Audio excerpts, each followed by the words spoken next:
Suatu hari di perpustakaan sekolah, terdengar bunyi pintu tiba-tiba terbuka. Ternyata tidak ada seorang pun. Siang itu cukup sepi karena hari Sabtu, di mana banyak siswa yang mengikuti ekskul. Waktu itu hanya ada aku dan penjaga perpus yang saling bertatapan bingung. Suasana semakin mencekam karena lampu perpus tiba-tiba mati. Hening. Tidak ada satupun dari kami yang berani pindah dari posisi karena cukup gelap. Penjaga perpus yang biasa aku panggil Bunda mencoba membuka tirai di dekat meja kerjanya agar cahaya di luar bisa masuk. Tapi tidak lama setelah itu, gebrak, terdengar beberapa buku jatuh entah dari rak yang mana. Perlahan aku mulai bangun dan mendekati meja kerja Bunda agar lebih terang untuk bisa melanjutkan membaca. Lampu masih mati dan hujan mulai turun. Jadi kuputuskan menunggu di perpus sebelum ke lapangan voli yang jadwalnya setelah asar. Sepeda sudah standby menunggu di parkiran depan perpustakaan. Begitupun Bunda. Beliau sepertinya menunggu hujan reda untuk pulang karena tinggal 15 menit lagi jam 15.00 yang berarti perpustakaan akan ditutup. Bunda memang terkenal sangat cool orangnya. Kami tidak mengobrol satu sama lain, hanya terkadang beliau melihat ke arahku yang tengah asyik membaca. Sedangkan buku yang jatuh tadi dibiarkan aja. Mungkin beliau juga takut untuk memeriksa kerak itu. Hujan turun makin lebat, memaksa kami tetap di perpustakaan menunggu hujan reda. Sesekali petir menyambar, membuat suasana makin mencekam. Sesekali juga kulihat ke arah Bunda yang mulai merapikan barang-barang bawaan ke tasnya. Mungkin akan siap-siap untuk pulang kali ya, dan perpustakaan yang akan segera ditutup sama Bunda.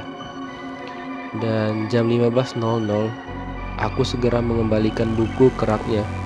Bunda juga sepertinya udah bersiap untuk pulang. Walaupun hujannya belum reda, beliau rupanya tetap pulang karena rumah beliau tidak terlalu jauh dari kompleks sekolah. Ya, hanya sekitar 2 gang saja. Dan tinggal aku sendiri di depan perpustakaan. Tidak seorang pun terlihat di halaman sekolah. Hujan masih begitu lebat dan petir sesekali mengejutkanku. Entah kenapa, tiba-tiba perasaan aneh datang. Dari dalam perpustakaan, terdengar ada buku yang jatuh lagi. Buk, buk, buk. Bulu kuduku merinding dong. Dan dalam hati campur aduk dan kubaca ayat kursi dan beberapa ayat pendek yang masih kuingat.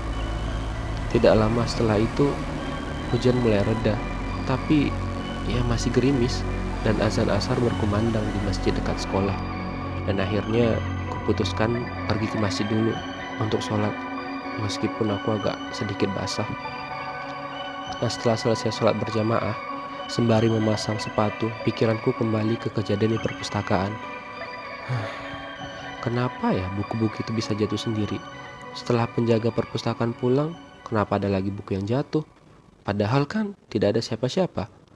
Penjaga perpus pun sudah pulang dan kulihat dengan mata kepalaku sendiri. Apakah ada hantu di perpus sekolah? Atau hanya ketakutanku saja? Atau cuma ilusiku aja? Kemudian seorang teman duduk di sebelahku, namanya Rahmat. Dia anak penjaga sekolah yang tinggal di ruangan sebelah aula di samping masjid. Dan aku dan Rahmat itu beda kelas, tapi ya satu ekskul di bola voli. Jadi kita cukup akrab. Dan dia heran kenapa aku terbengong seperti sedang banyak masalah. Aku mulai menceritakan kejadian di perpustakaan tadi panjang lebar ke Rahmat. Tapi Rahmat cuma tersenyum. Dan aku heran kenapa dia cuma tersenyum. Dan dia sama sekali tidak mencela ceritaku. Dia cuma senyum doang. Khusyuk sekali dia nyimak ceritaku. Dan setelah aku selesai cerita, Rahmat dengan santainya nanggapin ceritaku. Katanya itu udah biasa terjadi di lingkungan sekolah. Malahan kalau malam di aula pun sering terdengar bunyi-bunyi aneh. Rahmat memang sering menemani bapaknya untuk patroli keliling sekolah di malam hari, karena kebetulan ayahnya Rahmat itu adalah satpam di sekolah. Dan kasihkan ngobrol, ternyata hujan dah reda, dan kami pun berjalan ke arah lapangan voli untuk bersiap latihan sambil menunggu teman-teman lain datang. Sambil duduk di pinggir lapangan, aku kembali tanya kepada Rahmat, apakah memang benar sekolah kami ini angker? Atau cuma aku yang penakut? Tapi Rahmat tidak menjawab pertanyaanku. Sepatah kata pun dia nggak menjawab. Dia tetap melanjutkan pemanasan. Dan dalam hati aku mau berkata, ngapain juga ya terlalu aku pikirin. Namun sejak saat itu aku tidak berani lagi ke perpustakaan sendiri. Ya minimalnya bersama satu orang teman. Karena aku merasa hal itu pasti ada apa-apanya. Mungkin Rahmat tidak mau menceritakannya kepadaku karena Rahmat tidak mau aku terlalu khawatir. Tapi hal itu masih terngiang-ngiang di pikiranku. Kenapa buku di perpustakaan itu bisa jatuh, sedangkan orangnya tidak ada? Aku lihat sendiri kalau Bunda ada pulang. Dan keesokan harinya aku putusin untuk tanya ke Bunda. Walaupun sebenarnya kami jarang ngobrol. Dan saat aku tanya ke Bunda, Bunda, kemarin sore pas aku di sini buku jatuh. Bunda tahu kan?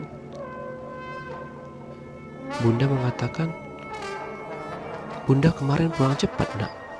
Karena kepala Bunda tiba-tiba pusing. Dan Bunda menutup perpustakaan lebih cepat dari waktunya. Hah? Bunda serius? Iya, jawab Bunda. Terus yang kemarin di perpustakaan sama aku siapa kalau bukan Bunda? Bunda hanya menggeleng. Dan aku tiba-tiba lemas dan berpikir, apa yang terjadi semalam? Dan aku benar-benar tidak tahu lagi. Dan aku benar-benar takut. Dan memang benar-benar tidak berani lagi sendirian ke perpustakaan, kecuali aku mengajak teman aku.